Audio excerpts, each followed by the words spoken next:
Nous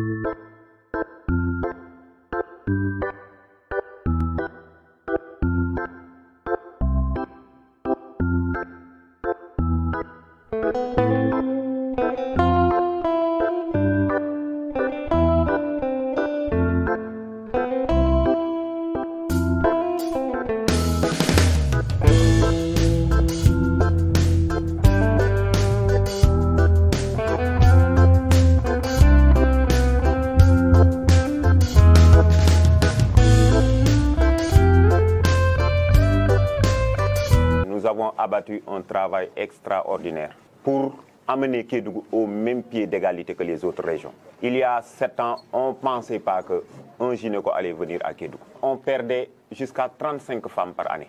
Cette année, nous sommes à 5 décès depuis le début de l'année. Aujourd'hui, on dit que chaque 100 femmes qui tombent enceintes, on s'attend à ce que les 15 présentent des complications.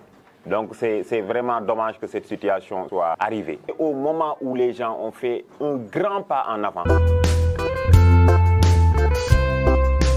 c'est la même population qui était là il y a 7 ans. C'est la même population qui était là quand on référait des malades et que les femmes décédaient en cours de route. Pourquoi ce n'était pas un problème? Au moment où on fait moins de 10 décès par année, et maintenant ça devient un problème. Demain, ça sera peut-être Ndouga, ça sera peut-être Dakar. C'est vraiment dommage. On va retourner 5 ans en arrière.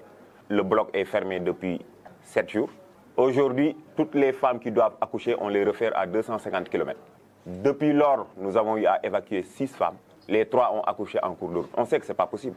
C'est pourquoi les gens ont fait des efforts extraordinaires avec la collaboration de tout un chacun pour que ce service puisse être disponible au niveau de Kédougou. Mais aujourd'hui, on demande aux gynécos d'être des dieux, c'est-à-dire de promettre que toute femme qui rentre au niveau du bloc opératoire d'en sortir vivant.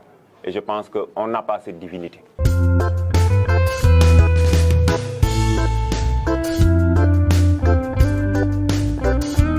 Ce combat, c'est le SAMES qui va le mener. C'est les agents de santé qui vont le mener, ce sont les sages-femmes, les infirmiers, pour que quand même les gens puissent travailler en liberté, que les gens puissent avoir la sérénité de mener leurs actions au niveau du bloc opératoire.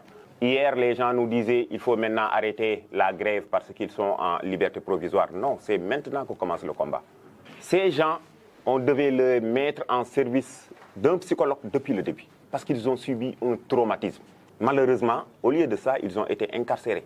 Ils ont eu des problèmes, ils ont été référés au niveau de l'hôpital. Aujourd'hui, on nous dit liberté provisoire, il faut cesser le combat, ils sont libres. Non, ils ne sont pas libres. Ils seront obligés de venir signer chaque 21 jours.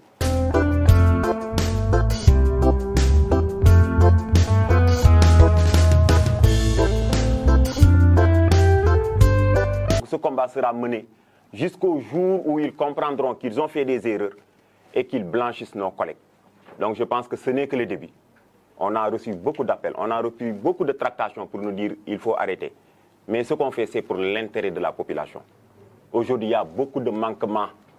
Et malgré ça, nous sommes en train de faire avec. Depuis des années, nous parlons de la disponibilité de sang. La presse, vous êtes là. Chaque jour, une femme a besoin de groupe O+. Et c'est comme ça, tout ce temps qu'on va attendre qu'une personne vienne de la communauté, donner du sang, on teste le sang pour pouvoir transfuser. Et ça, c'est des manquements, personne n'en parle. Et nous, on ne parle pas des difficultés que rencontrent les prestataires de santé pour évacuer une femme de Dindéfelo à Kédougou. Combien de temps une femme perd sur un saignement actif? Personne n'en parle. Maintenant, il suffit qu'il y ait un bouc émissaire pour que les gens en font un problème, pour amener à la guillotine nos collègues. Et je pense que ça, on ne va pas l'accepter. Il y a une injustice qui est en train de se mener à l'encontre des personnels de santé. Et je pense que ça, c'est à nous de le régler. Et nous allons suivre un plan qui nous permettra de régler ça définitivement.